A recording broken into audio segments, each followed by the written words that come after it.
Bueno, para continuar el día de hoy, yo quiero agradecer muy cumplidamente la presencia del doctor Julián Olalde Molina. El doctor lo conocí cuando era director médico del ISSSTE y él también era director del Hospital de Celaya.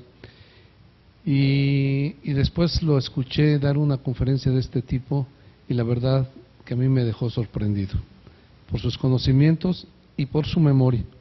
Ustedes ya lo verán. Dejo al doctor Olalde con ustedes y le pido que nos diga qué hay detrás del médico que está aquí. Gracias. Antes que nada, muy buenos días y gracias por su presencia. Espero que correspondamos a las expectativas del doctor Tena y gracias por hacerme la invitación. Es una frase que creo que se ha escuchado mucho el doctor Chamblati Maldonado, Jorge Chamblati Maldonado, traumatólogo, obviamente soy traumatólogo, decía, el médico que dice que sabe de medicina y no sabe de arte, no sabe ni siquiera de medicina. Eso es muy claro. ¿Cómo yo tuve el gusto por la cultura? Hay dos momentos que me marcaron en una forma muy trascendente. Cuando chicos jugábamos a descubrir rutas, nos imaginábamos a los descubridores de América, etcétera, en la bicicleta, cuando chamaquitos, pero empezamos a crecer y empezamos a tomar en la Ciudad de México el camión, en Ciudad Satélite, para ir a lo que es el auditorio, como el equivalente de aquí más o menos a Celaya. Y entonces el reto para mí ya fue no andar en la bicicleta, sino subirme al camión y descubrir a lugares donde ir, que eso ha marcado mi vida porque siempre he sido muy pata de perro. Y descubrí cómo llegar al Museo de Antropología. Platicando, viendo a las personas ahí, quedé impactado. Un americano sabía la interpretación de la piedra del sol, malamente llamada calendario azteca, que esa es otra plática. Y yo veía el grupo de personas mexicanas y no tenía ni idea de lo que se estaba hablando.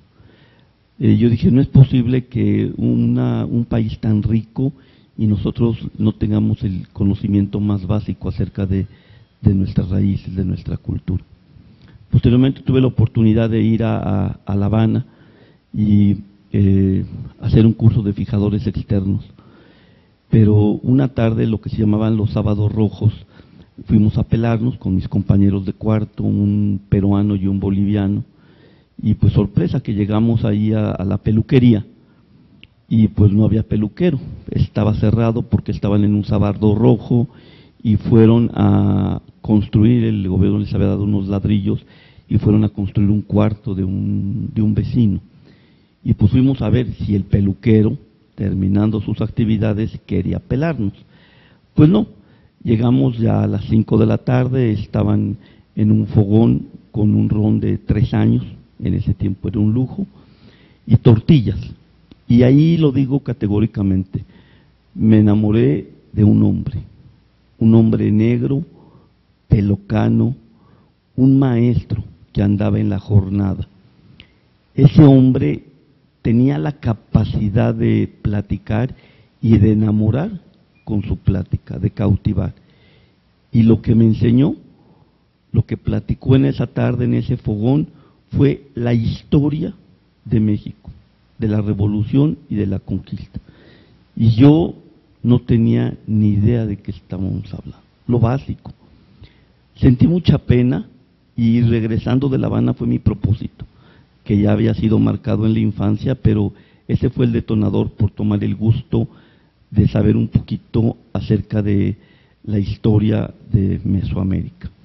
Y aquí nace esta plática que ojalá sea del agrado de todos ustedes.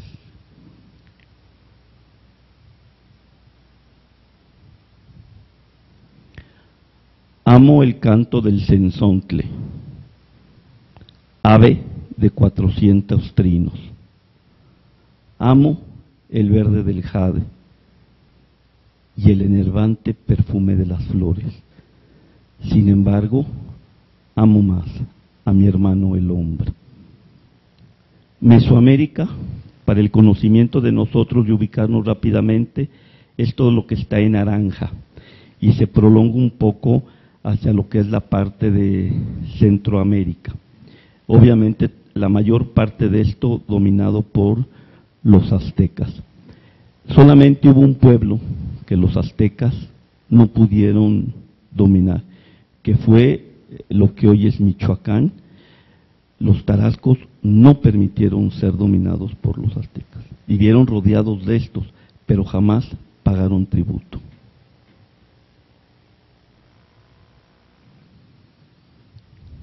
La medicina en Mesoamérica. El hombre era considerado un microcosmos en el cual se representaban y tenían efecto actividades del universo, de tal forma que las diferentes partes del cuerpo y los órganos tenían una correspondencia con los signos calendáricos, y así se explicaba una función y se determinaba un orden. Por ejemplo, la serpiente, el pene, la parte más fuerte, un venado, las piernas, con lo que vuelan las águilas, los miembros superiores, y todo tenía un orden. Toda la fisiología de esta forma tenía una explicación. Esta es una pintura de un dintel encontrado en el Palacio Sacerdotal de Atetelco, en Teotihuacán. ¿Y qué representa? Representa un chamán. ¿Por qué lo distinguimos? Porque porta un mastlal, que es mandil, de ahí sale la palabra decorado. Su cuerpo está ricamente tatuado y nosotros vemos que por su boca sale estas señales que se llaman volutas. Cuando las volutas son de este color, la persona simplemente está hablando. Cuando son de color azul o tienen mariposas, es que la persona está cantando, contenta o diciendo un verso.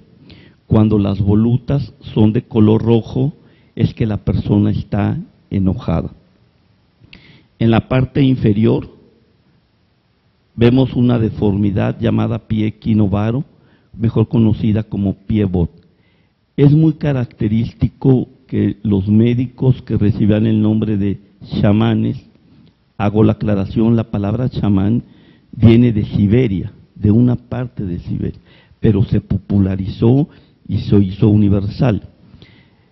Tenían deformidades, las más comunes en los pies eran acondroplásicos o presentaban deformidades en la columna vertebral. Esta es una representación de arcilla de 9.5 centímetros, la cual fue encontrada en las ladrilleras de San Luis Atlico, en el Estado de México. Actualmente esta pieza se encuentra en el Museo Nacional de Antropología y representa al primer médico azteca. Se nota sobre su rostro una máscara, como las mascaradas iniciales del teatro griego, lo que le da una distinción, pero además se supone que ejercía un efecto curatorio.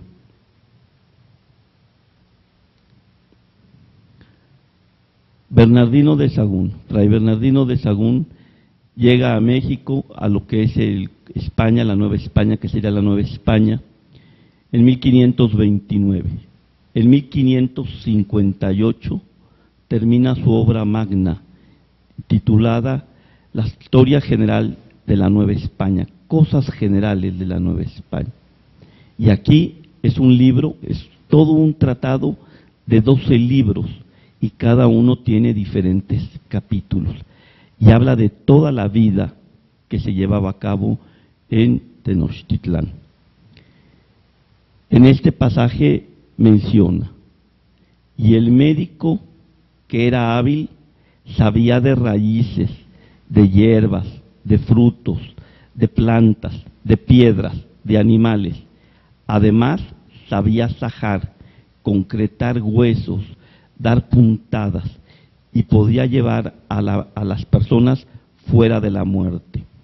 Recuerden que para el mundo mesoamericano no existía el Dios como tal, no existía el cielo, no existía el infierno, como luego los españoles influyen sobre nuestra cultura.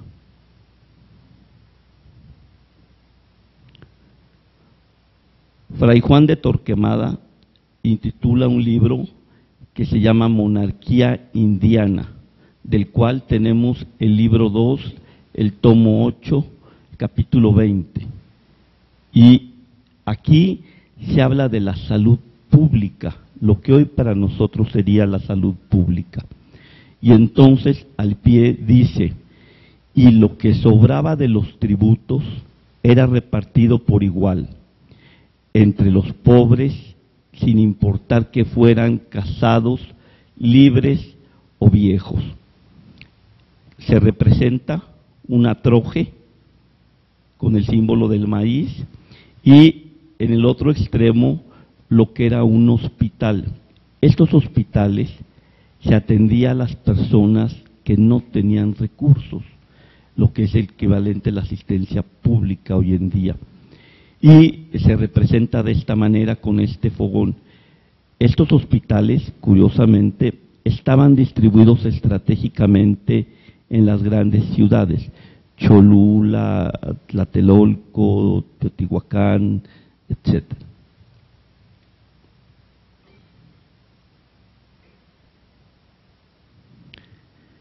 Si nos pasamos a la ginecología, en el Códice Badiano, escrito por dos médicos indígenas náhuatl, es Martín de la Cruz y Juan Badiano, ambos del Colegio de la Santa Cruz de Tlatelolco.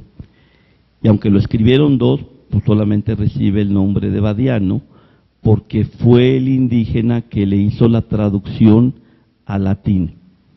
Y este es un pasaje de la obstetricia. Y dice, cuando una mujer tenía dolores de parto prematuro, se le aplicaba en la vulva o en la parte baja del estómago una mezcla de ayonehuatl con raíces ácidas y excremento de águila.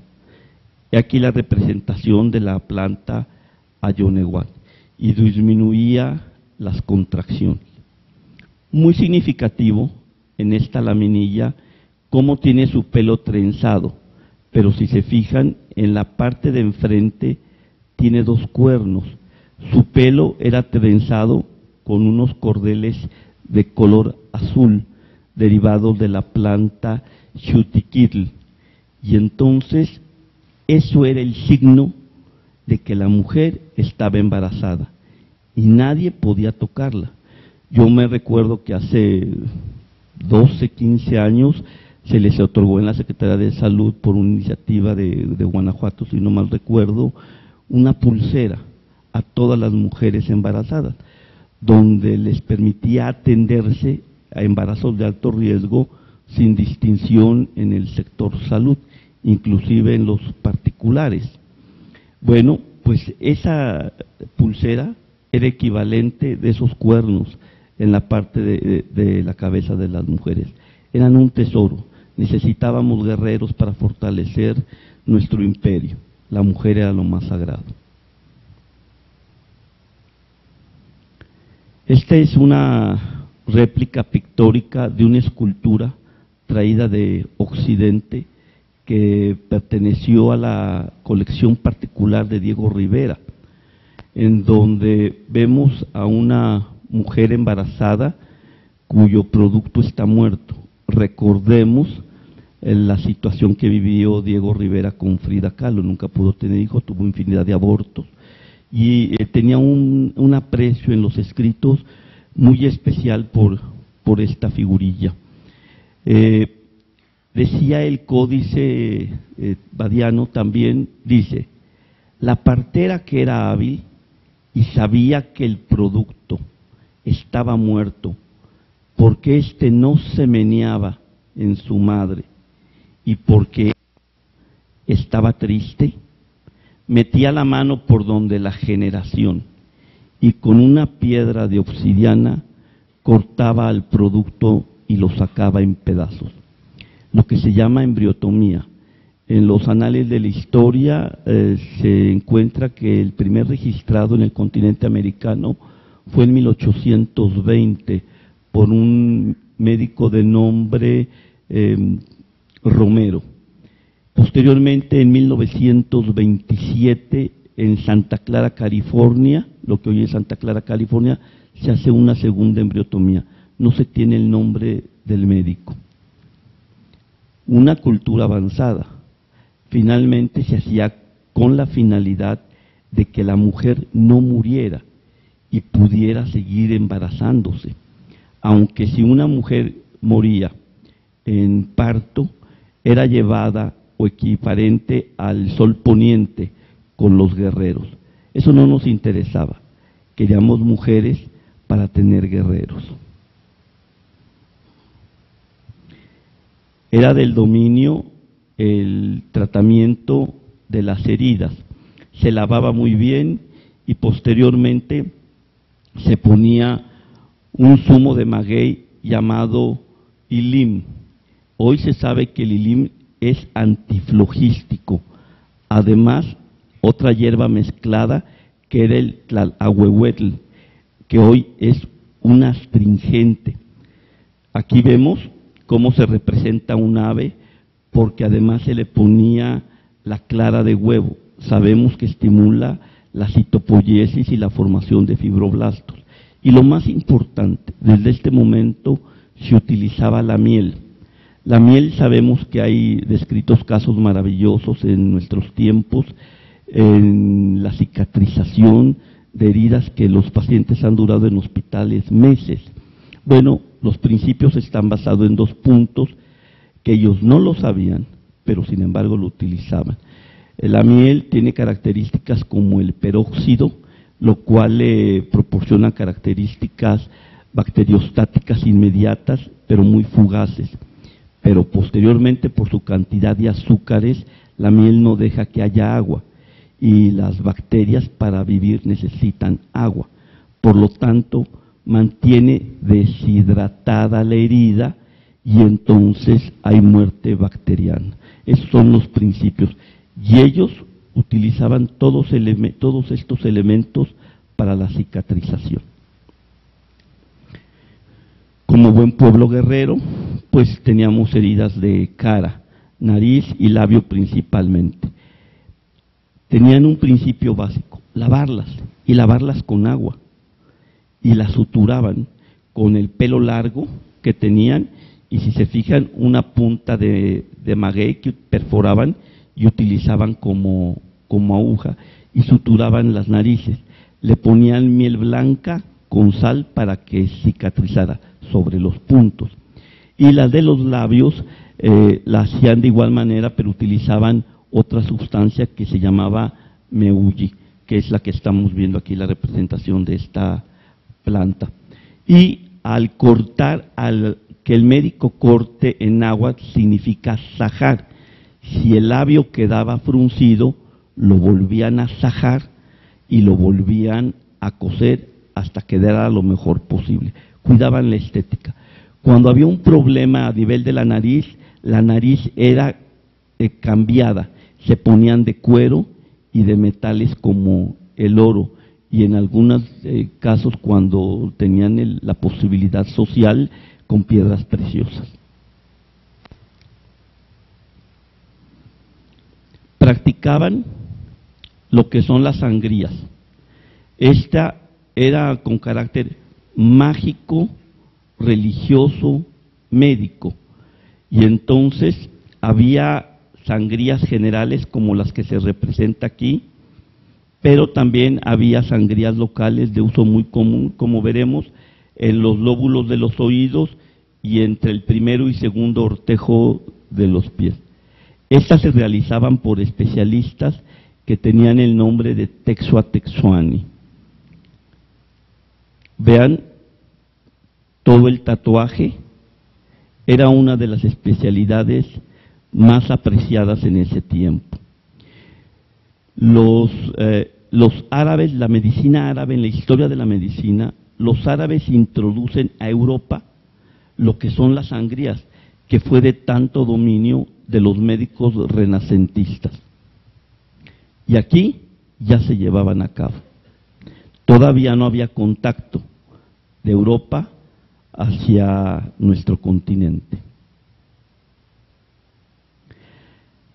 Las fracturas. Era todo un arte curar las fracturas. Y ellos decían, dentro de su empirismo, la parte tiene que quedar del mismo tamaño. ¿Con quién? Pues con la contralateral.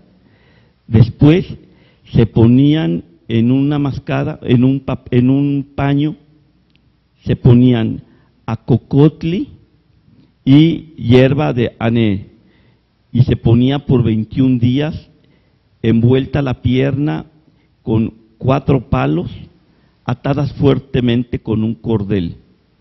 Y en ese momento de la reducción y de la curación, vean aquí cómo se ve una espina hueca que las usaban de puercoespín llamado huitlacuatzin para que drenara, y la dejaban 21 días. A los 21 días quitaban esto y colocaban una vilma que era de hierba de maguey, pero muy importante, mezclada con cal y raíz de tuna, a la que llamaban acochol, y la dejaban otro tiempo. Finalmente, este paciente sin apoyo era llevado al temazcal. Y sorprendente, tiempo total referido en los códices, aproximadamente 90 días, que es lo que dura hoy en día la colocación de un aparato de yeso. Y ese tiempo no se le permitía apoyar al fracturado.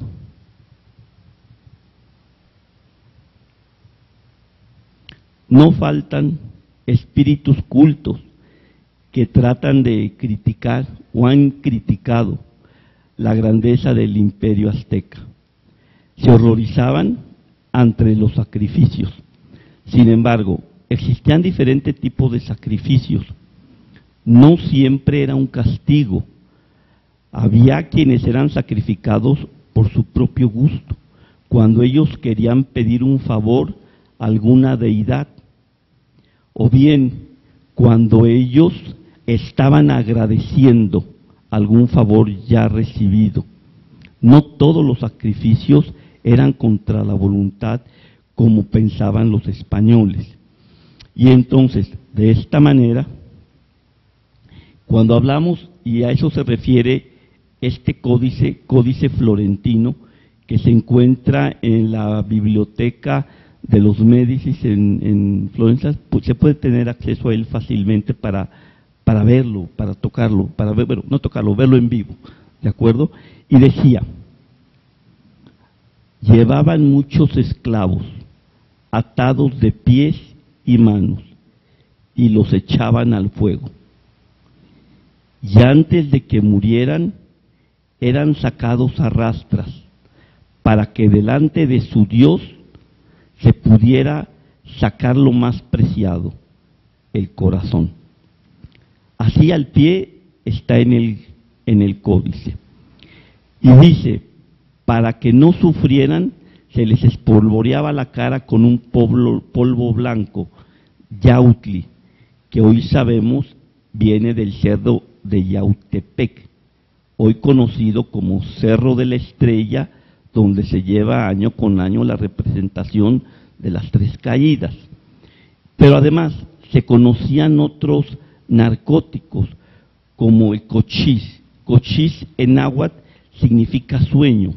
Cochizapotl, que era el zapote blanco, que utilizaba cuando querían adormecer a los niños, era muy suave, o bien cuando lo echaban a los lagos para dormir a los peces y fácilmente poderlos pescar.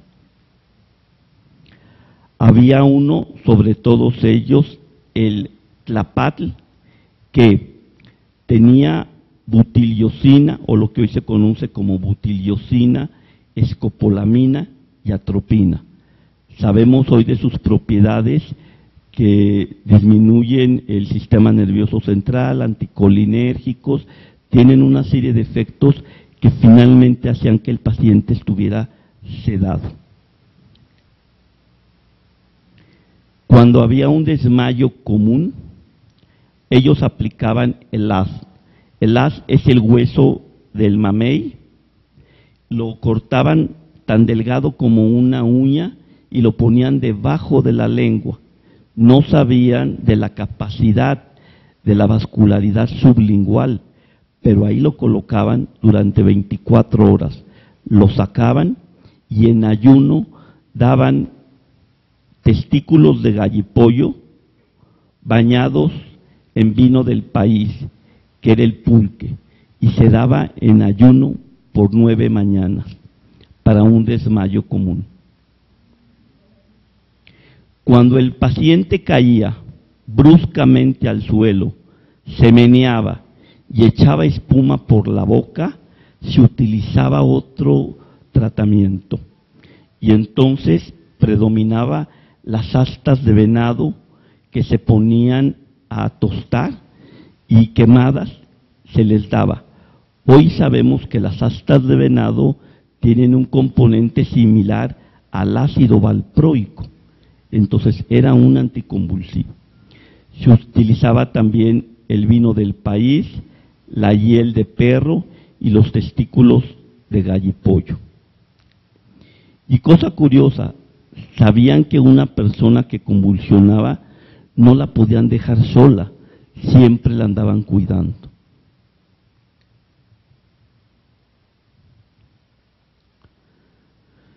Dentro del paraíso del Tlalocan, en Teotihuacán, hay muchísimas más representaciones de pasajes relacionados con la medicina. Brevemente señalo, utilizaban la circuncisión y no solamente se hacía en redondo como actualmente. Se piensa que al igual que en algunas de las tribus africanas, la circuncisión se hacía longitudinalmente. Se tiene el concepto de las hemorroides, esa es una persona recibiendo un sediluvio. Se tenían conocimientos de oftalmología, entre otras cosas, avanzados para el momento. No está la imagen, pero en la parte de dental tenían tallas preciosas y afilaban los dientes como de jaguar, o bien hacían pequeñas perforaciones donde incrustaban pedacitos de jadeíta. En la mayoría de las enfermedades, al final de estas, se llevaban a lo que era el temazcal. Y el temazcal, que es casa de vapor, siempre en su entrada tenían alguna figura, ya fuera la diosa Temazcaltectzi, que era la abuela de los baños de vapor, o Tosi-Teteo-Inen, que era la madre de todos los dioses. Tiene una forma circular porque representa al vientre de la tierra. Al igual que las sangrías, era un proceso mágico religioso, en donde tenía fines curativos, pero también curativos, lo que hoy llamamos espirituales. Por eso, cuando actualmente se va a un temazcal, las personas que los ofrecen insisten en esa parte de tomar alguna bebida, de meditación, porque tenía ese sentido, limpiar el cuerpo y limpiar el espíritu.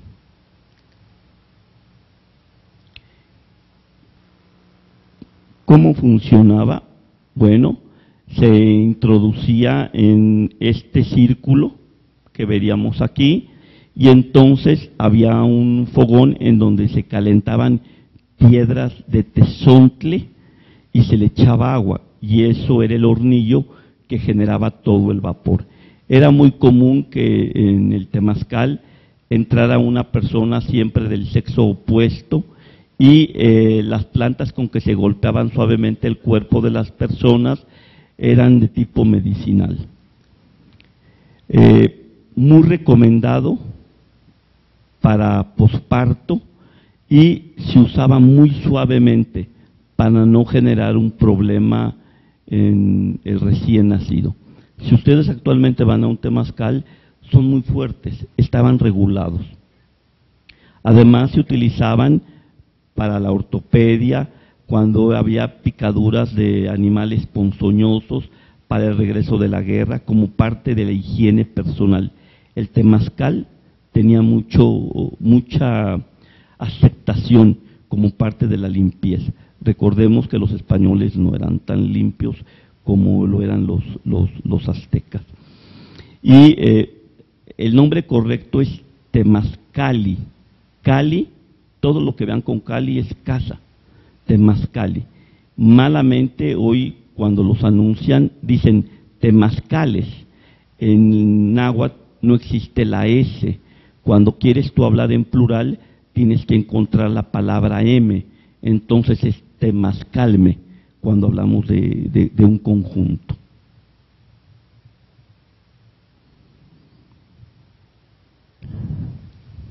Asombroso. Voy a hacer aquí un comparativo. Si nosotros hoy tuviéramos la Tierra y sacamos sus paralelos y sus meridianos, y de igual forma lo hacemos en Marte, las pirámides de Egipto se encuentran en el mismo lugar de coordenadas que se encuentra la montaña de Sidonia en Marte. Ahí lo dejamos de tarea. Ahorita verán por qué. Y la grandeza de Mesoamérica está en su arquitectura. Todos los basamentos piramidales con un dominio impresionante acerca de la astronomía, de la inferencia de los astros sobre la Tierra. Y de igual forma, esto que acabamos de ver, que es la medicina. Diremos que es la representación de la tuberculosis en la columna vertebral o tabes. Se dice que hasta la edad de bronce se encuentran vestigios de tuberculosis en restos humanos. Hay mucha discusión al respecto. Hay quienes dicen que desde la prehistoria ya se localizan estos vestigios. Sin embargo, aquí en esta representación vemos lo característico de esos pacientes. Una nariz afinada tipo chinela, vemos una gran curva posterior, una cifosis posterior muy angulada, que presenta en la parte toracolumbar, un poquito hacia T9, T10, T11, donde más tiene asiento la tuberculosis. En la parte superior una hiperlordosis lumbar, una hiperlordosis lumbar, una hiperlordosis cervical, y esta persona, como secuela, tiene una hemiplegia. Y entonces, esta representación artística, la planta del pie, apunta hacia nosotros. Aquí vemos el esternón plano, la apófisis sifoides prominente y el espacio alar de la escápula, característico descrito en todos los libros clásicos de tuberculosis de columna. Ahora hablábamos de la Tierra con Marte, ahora hablamos de Mesoamérica con Egipto. Vemos esta pintura en la que podemos observar en la parte posterior del músico, está tocando, el ojo abierto. Su ojo está cerrado, está ciego, es un músico ciego. Pero vean, la planta del pie apunta hacia nosotros. ¿Cómo fue posible estas representaciones culturales a miles de kilómetros en una diferencia muy grande de tiempo? Aquí hablamos aproximadamente del 3000 antes de Cristo. Mesoamérica, si tomamos la preclásica, hablamos del 1500 con las grandes distancias. Hay que meditar.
¿Mandé? ¿Qué tengo que hacer? ¿Irnos a la primera?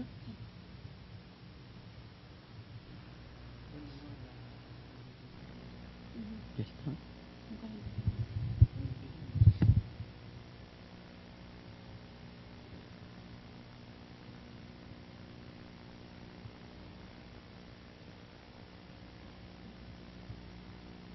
Ahí ya voy a empezar.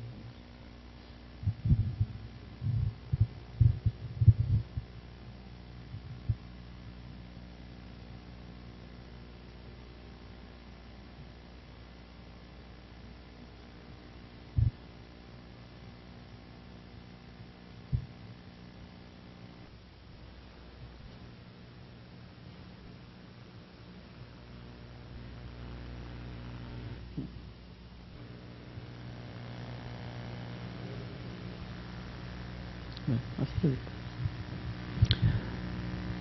¿Tiene música? Va sin música. ¿Sí? Yo Netzahualcóyotl lo pregunto, ¿acaso se vive con raíz para siempre? No para siempre en la tierra, solo un poco aquí.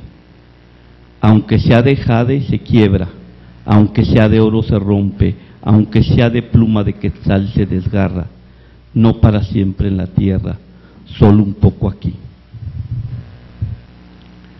Percibo lo secreto, lo oculto, oh vosotros, señores, vosotros sois mortales. Igual que nosotros los hombres, de 4 en 4, habremos que irnos. Nadie quedará en la faz de la tierra, todos desapareceremos. Nadie en jade, nadie en oro se convertirá. En la tierra quedaremos guardados. Todos iremos allá, nadie quedará. Conjuntamente tendremos que perecer. Todos iremos así a su casa. Como una pintura nos iremos borrando. Como una flor nos iremos secando. Como plumaje de ave zacuán, la preciosa ave de cuello de hule, nos iremos acabando. Todos nos iremos, todos iremos así a su casa.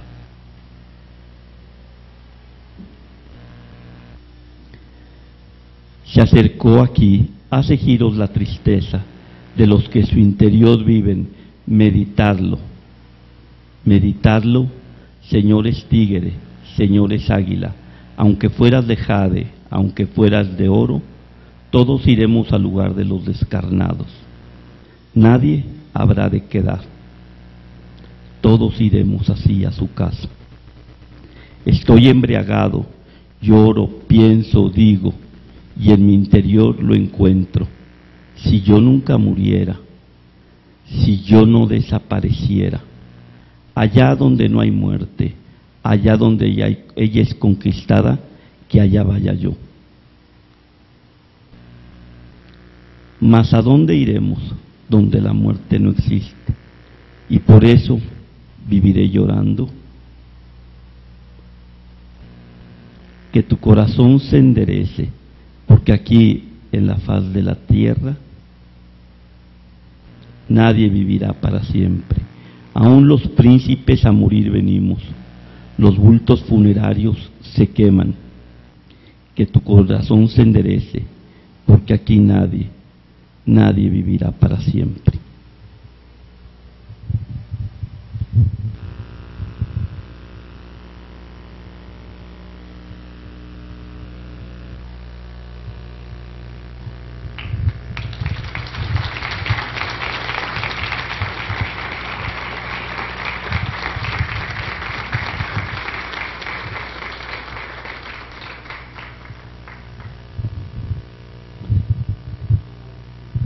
¿Alguna pregunta, comentario, queja, sugerencia?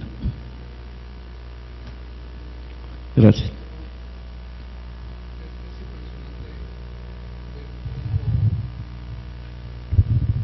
¿Cómo estos pueblos podían tener tanto conocimiento? ¿Cómo es posible, cómo se puede entender que sabían cuántos días había que dejar el fracturado en reposo, etcétera? ¿Es acerca de la repetición y la repetición de hacer lo mismo del tratamiento que daban? Hay un comentario muy acerca de esto, doctor, lo que decíamos, ¿no? Cómo a través de la línea del tiempo, con latitudes, sin tanto conocimiento científico, de una forma empírica, ellos hacían curas maravillosas. Y de ahí la idea de conservar en los pueblos el chamanismo. Desafortunadamente, como todo, los chamanes han estado contaminados hoy en día, y prácticamente para que surge efecto lo del chamán, ellos llega un momento en que tienen contacto con los hongos alucinógenos. Yo estuve muy tentado a andar metido con los chamanes, etcétera, conocer. Pero cuando detrás de todo esto vas investigando y te vas dando cuenta, obviamente pierden un contacto con la realidad. Hay descripciones muy padres de los chamanes hoy en día para saberlo, y hay que tener cuidado. Los verdaderos chamanes, los que hablamos de la parte sur de la República, en Coatzacoalcos, en Veracruz, hay muchos lugares, tienen ciertas características que desconocemos. Ellos, antes que nada, gente común y corriente, son grandes psicólogos, porque los momentos, dependiendo del trabajo que quieres que te hagan, lo hacen generalmente en las noches, en donde todos los gatos son pardos, y entonces eso les permite manejar sus escenarios y la parte psicológica de la persona. Por ejemplo, aromas, pirul, imágenes muy especiales. Tú entras a un lugar de esos y tienes un impacto por el aroma y por la visión. Pero además, algo que desconocemos es que los buenos chamanes son ventrílocos, y entonces en el momento en que te están diciendo que oigo a mi hermano el búho, se tapan o se voltean y ellos hacen como un búho, y es algo que no conocemos. Y entonces es todo un manejo del escenario. Y además recuerden que el perdido va a todos, y las personas cuando no encuentran una cura en la ciencia, pues van a todo lo que dan en un momento determinado. Es muy especial, es todo un arte conocer la vida de los chamanes, pero llega el momento en que ellos o la persona a tratarse entran en contacto con hongos. Entonces, pues ahí es donde yo ya no quise jugar, ¿sí? Entonces, es cierto, doctor, es sorprendente esto que se menciona, y además hay una cosa: cuando llegan los españoles, ellos a la Gran Tenochtitlán la comparan con lo que en ese momento estaba o había sido lo más importante, Venecia, porque las calles de la Gran Tenochtitlán podían ir 7 personas en esta posición, y una calle no podía medir menos de esto, lo que eran la suma de 7 personas. Había 60,000 habitantes cuando se hace la conquista, y diariamente 1,000 personas, y eso está en los registros de Sahagún, se encargaban de la limpieza de la Gran Tenochtitlán. Había braseros en los que en las noches se quemaban la basura, llamémosle así, pero había ollas de barro en donde se ponía la pipí, que después se le daba un uso para las pinturas y esos grandes murales. El muralismo mesoamericano es otra maravilla, la interpretación, y el manejo de las excretas. Había chinampas dispuestas estratégicamente en donde se vaciaban. Las casas tenían un sistema de ventanas muy amplio, de tal forma que había acueductos con agua pura y con agua de desecho, como después hicieron los romanos. Muy avanzado para su momento. Y dentro de la descripción de estas cosas generales de la historia de la Nueva España, menciona Sahagún que solamente se compara con el esplendor de Venecia. Entonces, no solamente en los aspectos médicos, sino arquitectónicos y la forma de la vida cotidiana tan avanzada que se tenía. Los tribunales no eran como los de ahora, chafitas. Eran buenos, pero si había algún problema que no se pudiera solucionar, llegaban a el esplendor de Texcoco con Nezahualcóyotl, donde florecieron las artes y las leyes. Y cualquier caso, eran como los grandes magistrados, que no se resolvía en los otros puntos de Mesoamérica, se llegaban a resolver en Texcoco. Por eso en la historia de Texcoco vamos a ver la influencia de Nezahualcóyotl. Y allí era el predominio real de la justicia, al grado de que si un juez se dejaba corromper, ¿sí?, lo mataban públicamente. Entonces se tiene un gran recuerdo de Texcoco, donde se impartía la justicia. No solamente en función de la medicina, les invito, es apasionante la lectura de la grandeza de nuestro pueblo azteca. Hay una diferencia muy grande entre los aztecas y los mayas, muy injusto. Obviamente ya se habrán dado cuenta que yo estoy a favor de los aztecas. Ellos adoraban al sol, guerreros, sanguinarios. Los mayas eran un poquito más adoradores de la luna, un poquito más astrónomos y más filósofos. Por allí en lo que es la película que nos presentaron hace algunos 2-3 años, también nos ponen como muy sanguinarios.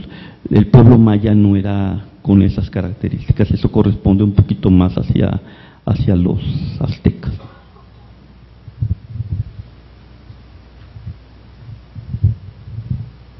El poema de Nezahualcóyotl que usted presentó está precioso, lo hemos leído, yo soy aficionado a ello, y nunca he escuchado que él hable de regresar o de convertirse en otras cosas, de reencarnaciones. La raza purépecha sí lo dice de muchas maneras. ¿Usted ha leído algo en los aztecas o en los poemas de Nezahualcóyotl que hable de convertirse en otras cosas? No, es que bueno que lo hace. Hay una diferencia muy importante, y también con Oaxaca, porque hay otra parte de Oaxaca que habla mucho acerca de que como los egipcios va a haber algo después de la vida o se van a convertir en otra cosa. Los aztecas, la muerte era el que yo entregaba mi vida, que iba en el corazón, esa es la esencia de la vida, el corazón, y se la daba al Dios, ya no tenía más allá, ahí terminaba. Esa es la gran diferencia. Sí, los purépechas se convertían en aves, en pájaros, y por donde quiera rezan algunas frases que se quedaron por ahí diciendo que uno no termina, que regresa. Hay un verso por ahí en una comunidad cerca de Pátzcuaro que dice: cuando me muera, comadre, haga de mi barro un jarro, que si cuando beba siente que en los labios se le pega, serán los besos de su charro. Muy bien, gracias. Gracias, no me lo sabía, gracias. Doctor, primero para felicitarlo, esto a través de estas jornadas lo hemos escuchado mucho.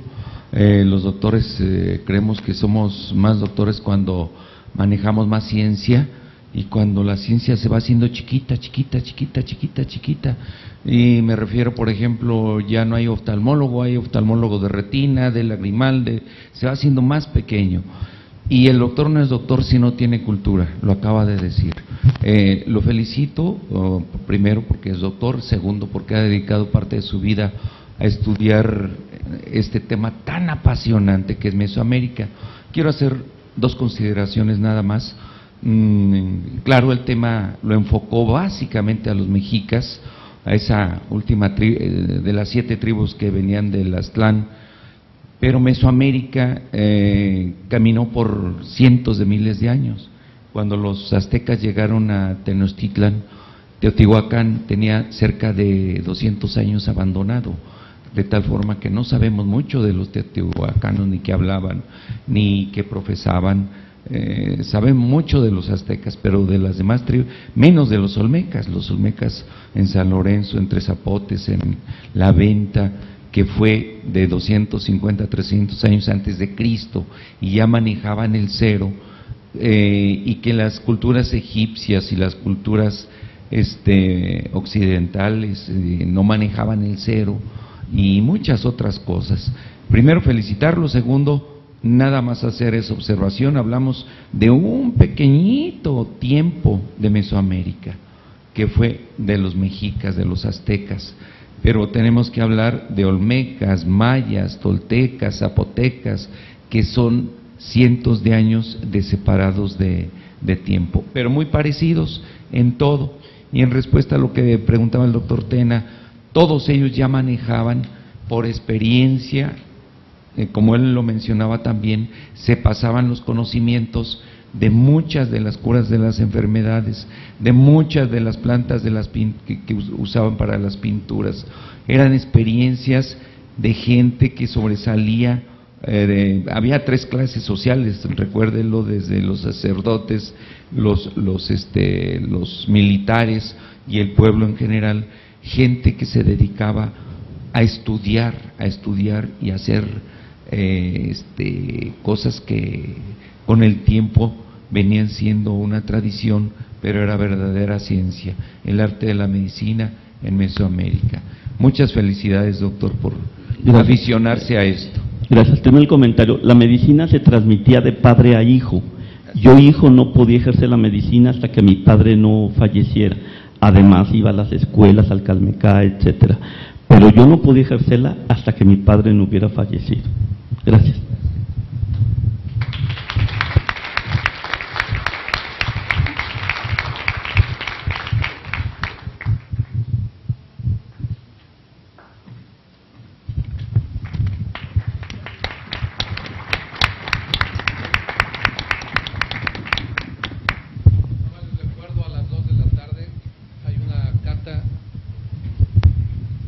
De café.